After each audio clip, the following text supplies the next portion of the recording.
Centuries ago, when the merchants of HUIZHOU and southeast China were flourishing, so was a unique local handicraft, brick carving. Local artisans learned to create wonderful three-dimensional images on bricks, and today, one man is keeping the ancient art alive. So, how has he been inspired by an early 20th century educator?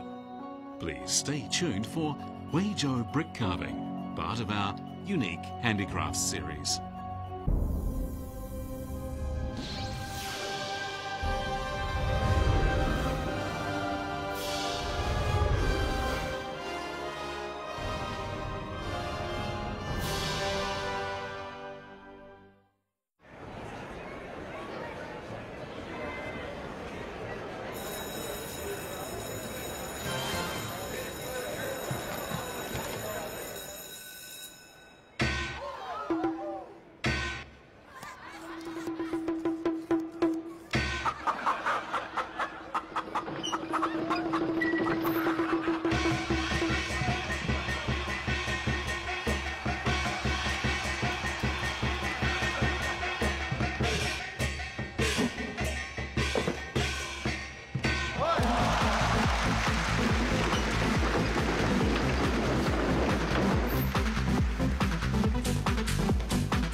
今天吃咩？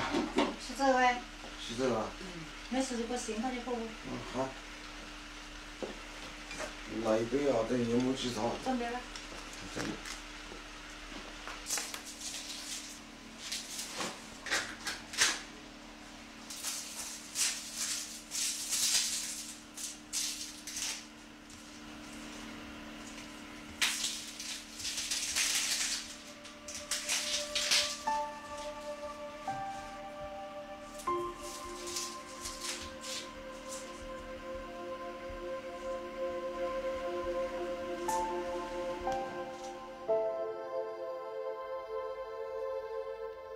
It's 5 o'clock in the morning, and Fang Xinzhong is on his way to his studio in the town.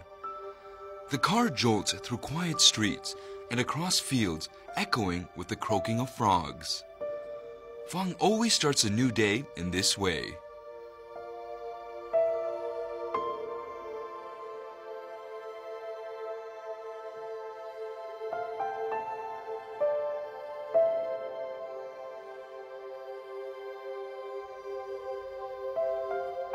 The ground is still wet from last night's rain.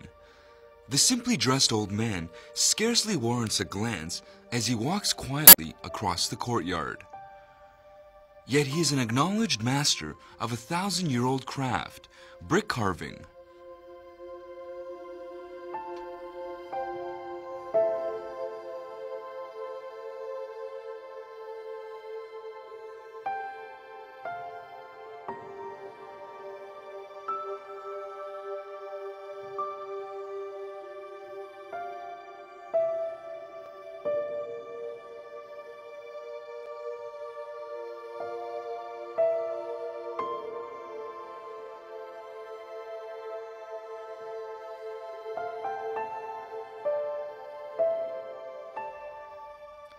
For decades, Fang Xinzhong's work has focused on creating and repairing brick carvings. Yet all of the carvings he has created, he hasn't kept a single one for himself.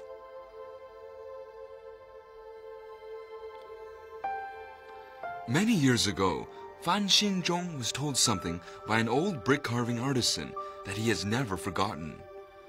By 65, a brick carver can no longer manage his burn and his eyesight is failing.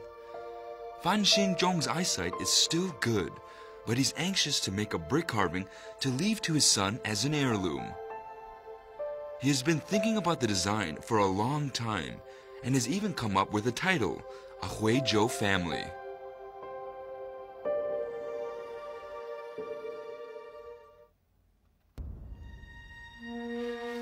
The art of brick carving has its roots in the carvings on eaves tiles popular during the Eastern Zhou dynasty more than 2,000 years ago. These had evolved several centuries later, by the time of the Han dynasty, into portraits carved on bricks. As an art in its own right, brick carving has a history of more than 1,000 years. Bricks were originally carved with decorative patterns for use in building underground tomb chambers. With time, they were adopted into houses, Buddhist temples, schools, ancestral halls, and memorial arches. Centuries ago, when the merchants of HUIZHOU and southeast China were flourishing, so was a unique local handicraft, brick carving. Local artisans learned to create wonderful three-dimensional images on bricks, and today, one man is keeping the ancient art alive. So, how has he been inspired by an early 20th century educator? Please stay tuned for HUIZHOU brick carving, part of our unique handicrafts series.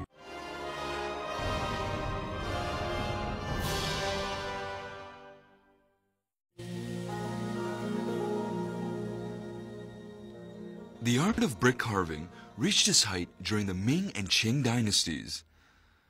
Artisans would work on a brick less than an inch thick, creating a wonderful aesthetic effect with up to 9 layers of open work carving.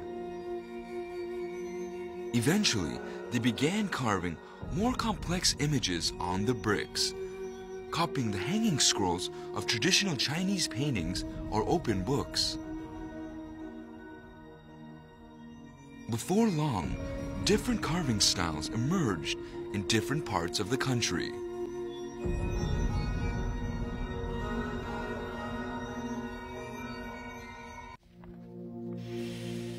The brick carving artisans of HUIZHOU beside the Xin'an River played a key role in the development of this unique art form.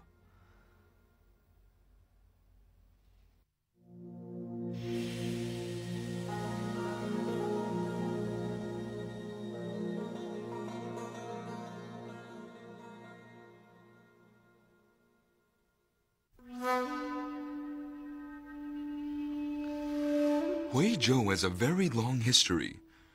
Over 2,000 years ago, the Qin imperial court established a prefecture in the region. By the time of the Song dynasty, Huizhou prefecture included the counties of She, Xiuning, Yi, Wuyuan, Qimen, and Jixi.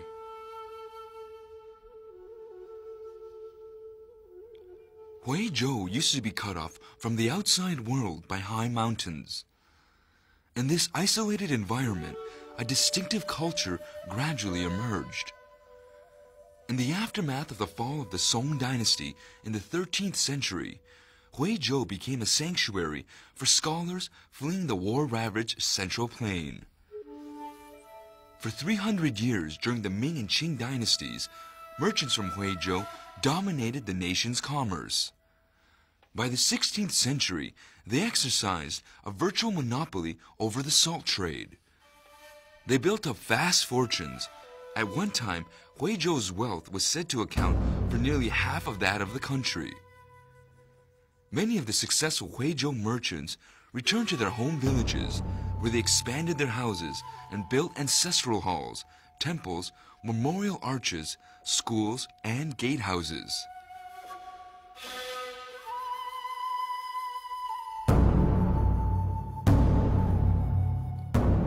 Bricks with decorative carvings featured prominently in the houses built by these rich Huizhou merchants. According to feudal custom, house construction had to adhere to strict standards. Building anything palatial was forbidden to ordinary citizens, so the Huizhou merchants showed off their wealth through the decorative elements in their houses. In the 300 to 400 years from the mid-Ming dynasty to the late Qing dynasty, Huizhou artisans turned out vast quantities of brick carvings of great beauty. "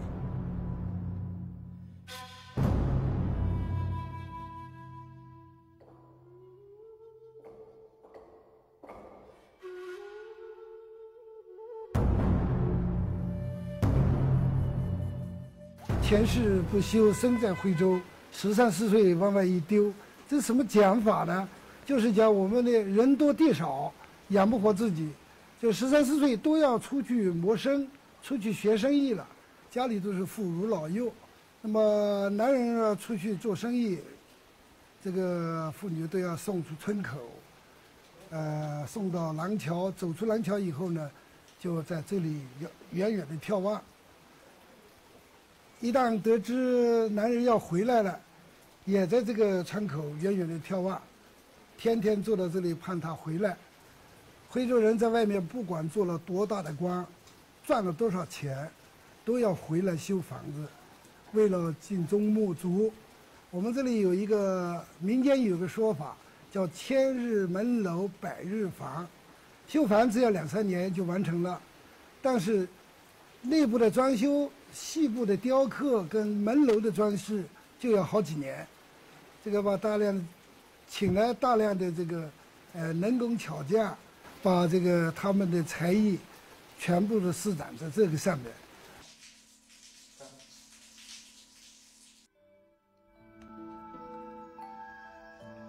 Making the brick carvings was a highly complex process, originally involving more than 30 steps. The first step is called proofing, when a sample is drawn on a sheet of paper. The brick is whitewashed with lime, and the sample is rubbed onto the brick.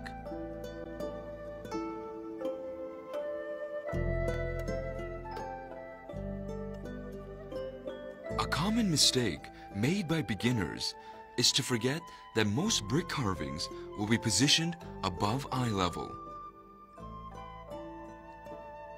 The structural proportions of brick carvings are quite different from those of paintings, which are two-dimensional. The ancient brick carvers established a set of rules for their work. Among them, a 7:1 ratio for the human body to the head.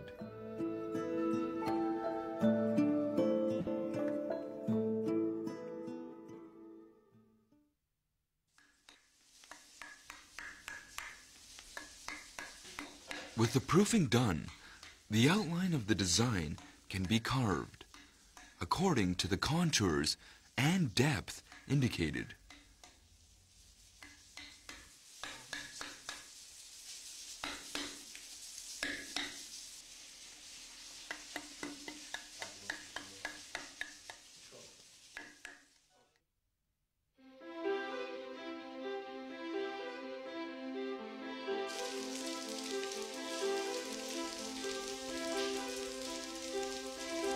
The HUIZHOU countryside is littered with ancient buildings.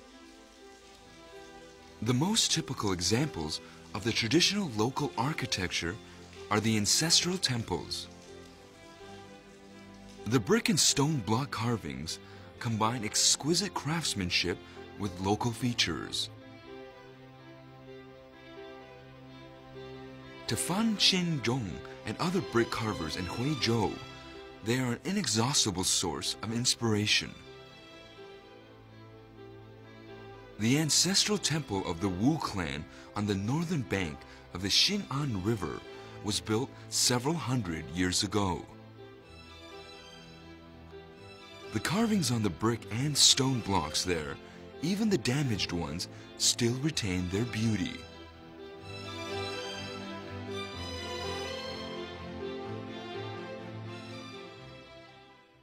Centuries ago, when the merchants of HUIZHOU and southeast China were flourishing, so was a unique local handicraft, brick carving. Local artisans learned to create wonderful three-dimensional images on bricks, and today, one man is keeping the ancient art alive. So, how has he been inspired by an early 20th century educator? Please stay tuned for HUIZHOU brick carving, part of our unique handicrafts series.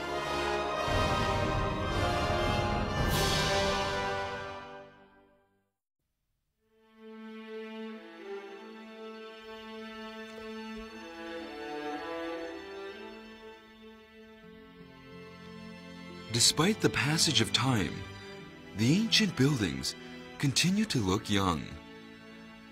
Just as the local people continue to believe in the Confucian teachings and traditional culture, where the local folk artists find their roots and their dreams.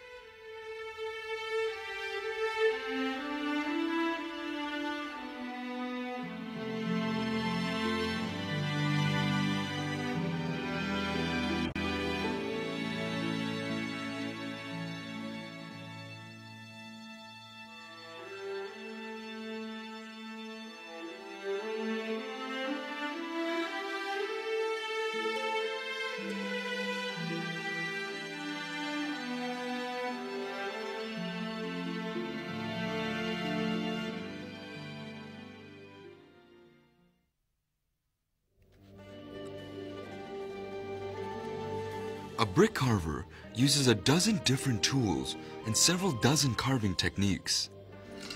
It can take many months to carve a brick 1/3 of a meter square and less than an inch thick. He must always keep three things in mind while he is carving: form, proportions, and depth. The work requires great patience and determination. According to an ancient rule, a brick may not have even 3 errors. It takes years of practice for a brick carver to acquire the right sensitivity for the job.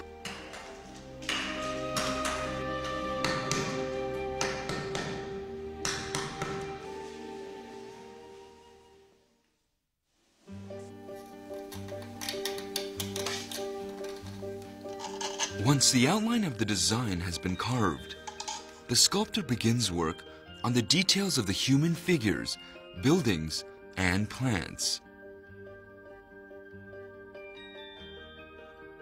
This calls for superb skill with the burin. The carver cuts out the outline of the design on the brick, smooths the carved out design, and gives it texture.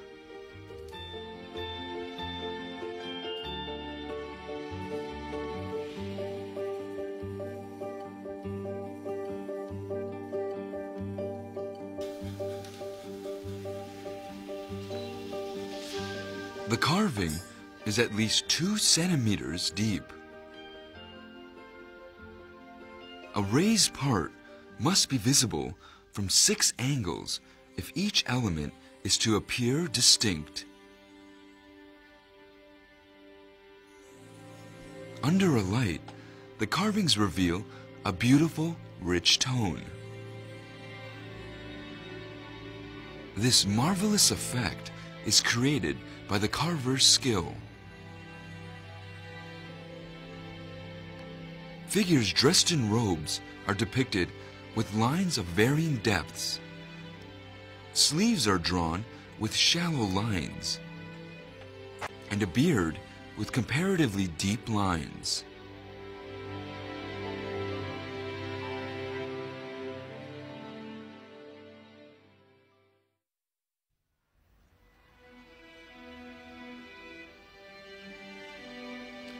In 1983, HUIZHOU School was established at the foot of Mount Huangshan in She County, Anhui Province.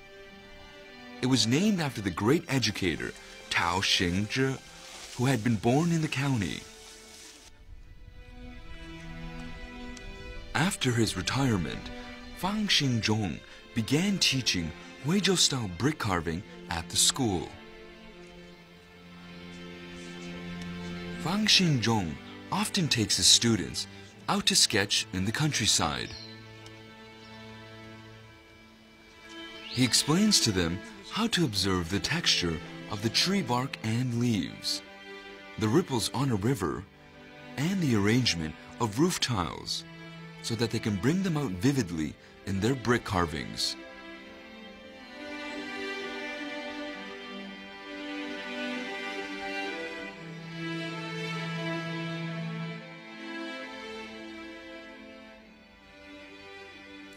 Fan Xingzhong loves to visit the Ming and Qing dynasty gardens in Qiankou. In these 2 small gardens are preserved some 20 traditional houses dating from the Ming and Qing dynasties. Sometimes he spends an entire afternoon there, gazing at the moss, the trees, and the black bricks. It's as if he's communicating with these centuries-old houses.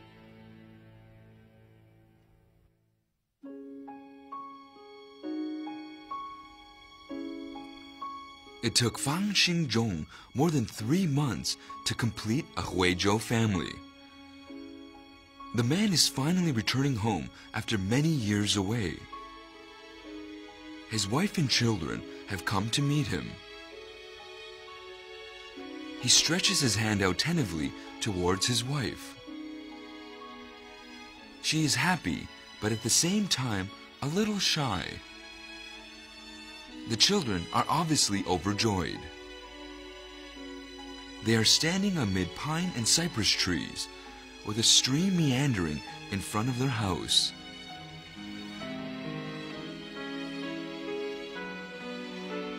This is the first brick carving Fang Xingzhong has ever made for himself. Through it, he expresses his admiration for the great educator Tao Xingzhi and his own grandfather. 100 years ago, the 2 men left their home village with a plan to provide schooling for poor children. They traveled across half of China and were in Beijing for the founding ceremony of the People's Republic. Fang Xingzhong tells his students that he often senses his grandfather watching over him.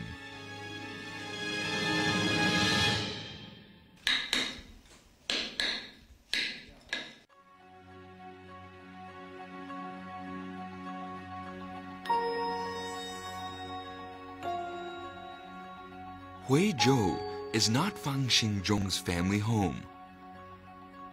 He has spent the greater part of his life in the countryside. His dream is to build a gatehouse here, where his forefathers lived, complete with brick carvings depicting the people and plants he is familiar with.